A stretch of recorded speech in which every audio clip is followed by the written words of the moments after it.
Et le président Idriss Déby devrait être investi samedi prochain, candidat du parti MPS, presque 3 ans après la nouvelle constitution adoptée en 2018. Elle a permis au chef de l'État de se présenter pour un 6e mandat après 30 années passées au pouvoir et de rester à la tête du pays jusqu'en 2033, et ce, face à une opposition qui va tenter l'alternance. Mais cette fois, 14 partis se disent prêts à s'engager derrière un candidat unique. La situation au Tchad, on en parle avec Roland Marchal. Bonsoir.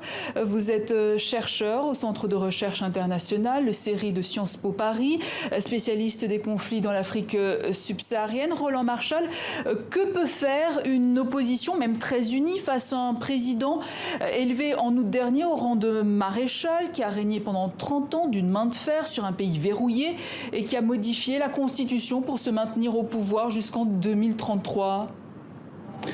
Les élections au Tchad sont, disons, un spectacle peut-être, mais ne suivent aucune des règles qui, normalement, doivent présider à un exercice démocratique. Donc, je crois que l'opposition, elle doit à la fois montrer sa présence et affirmer son existence, sa présence politique, et d'un autre côté, comme ça se passe pour d'autres pays d'Afrique centrale, les chances de lui voir reconnaître sa réalité sont moindres, et ce, pas simplement aujourd'hui, mais depuis plusieurs décennies en fait. Disons depuis 2003, je ne crois pas qu'il y ait eu d'élection qui mérite réellement ce nom.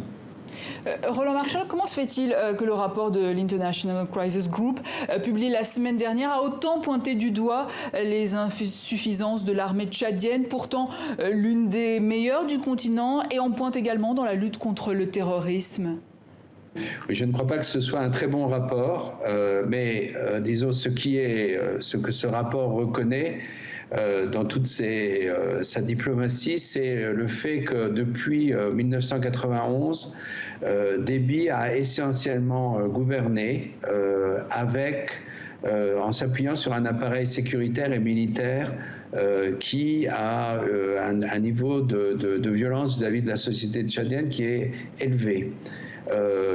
On peut dire que c'est dommage parce qu'à certains moments, Idriss Déby a été réellement un dirigeant populaire, notamment au tout début de son règne. Malheureusement, il est autant prisonnier de son armée que son armée lui obéit, et cette situation conduit à de nombreux paradoxes. L'un d'entre eux étant qu'aujourd'hui, à la fois, on célèbre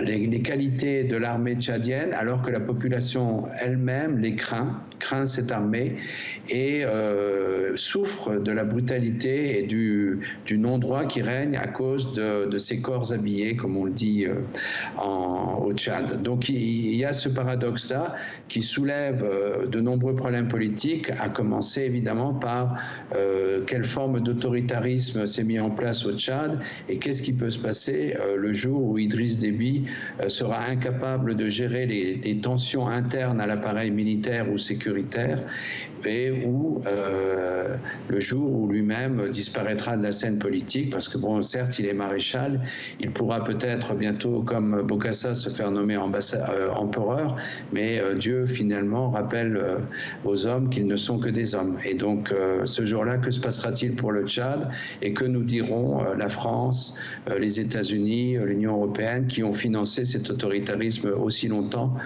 sans jamais donner une voix à la société tchadienne elle-même. Justement, Idriss Déby a rencontré Emmanuel Macron la semaine dernière à Paris, pour qui, visiblement, ni le changement constitutionnel, ni le 6e mandat, ni la répression des manifestations ne semblent déranger, contrairement à d'autres pays. La France n'hésite pas à critiquer, évidemment. Comment expliquer ce deux poids, deux mesures? Écoutez, Idriss Déby a des talents incontestables. Il est un tacticien remarquable, et il est également quelqu'un qui a su apprendre l'art de la survie politique de façon magistrale, bien mieux que nombre de ses homologues en Afrique centrale. Et donc il est toujours apparu soit comme le rempart face à quelque chose qu'on devait refuser absolument, soit comme le premier soutien d'une politique française qui était, disons, hasardeuse. Peut-être aujourd'hui, l'opinion publique française et la classe politique française est en train de revisiter les raisons qui ont motivé l'opération Serval et peut-être douter des enchaînements qui ont eu lieu à ce moment-là. De la même façon, Déby, qui à ce moment-là était en difficulté vis-à-vis de la France, a su utiliser l'existence de cette opération pour se remettre à niveau, pour apparaître comme un soutien essentiel de l'État français, alors que les grands amis d'Afrique de l'Ouest restaient indifférents et passifs, et du coup regagner une virginité politique que ne lui donne pas sa population. Sur le plan économique, Roland Marchal, le Tchad est devenu depuis une vingtaine d'années exportateur de pétrole. Le pétrole qui représentait 37% des recettes de l'État en 2019. Pourtant, les caisses sont vides. Le Tchad dépend du FMI. Il est le premier pays d'ailleurs de l'ère Covid à demander la restructuration de sa dette. Comment expliquer cela ?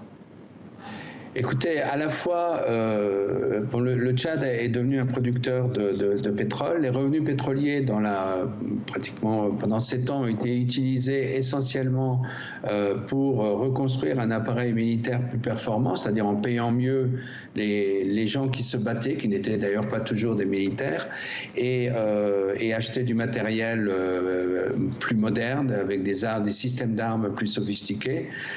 Après 2009, il y a eu quelques tentatives de, disons, développer, construire des infrastructures. Tout n'est pas négatif dans cette période-là, même si on peut penser que construire des écoles, c'est bien, mais payer des enseignants, c'est encore mieux. Et de la même façon pour les hôpitaux et pour les routes dont les prix peuvent varier. Et puis évidemment, le Tchad, producteur de pétrole, souffre, comme les autres pays producteurs, du fait que le prix du pétrole s'est réduit considérablement. Le pétrole tchadien n'est pas d'une très bonne qualité, donc souffre initialement déjà d'une décote.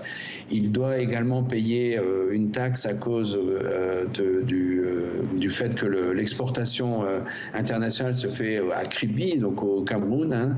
Il faut donc payer un service au Camerounais, à l'État camerounais. Et puis évidemment, depuis un an, c'est l'effondrement du marché, puisque la demande internationale s'est effondrée suite au Covid. Donc on peut comprendre que le Tchad soit dans un moment difficile. Quand on regarde les finances tchadiennes, on peut quand même se dire que ça pourrait être un peu plus ordonné. Je crois que beaucoup d'économistes du FMI ou de la Banque mondiale ont essayé de suggérer quand même des réponses un peu moins conciliantes. Mais là aussi, le diktat politique est très fort. L'appui dont jouit aujourd'hui Idriss Déby, tant du côté français que du côté américain, fait que d'une certaine façon, il est intouchable au niveau des institutions internationales, celles de Bretton Woods, mais également l'Union européenne. Roland Marchal, merci. Je rappelle que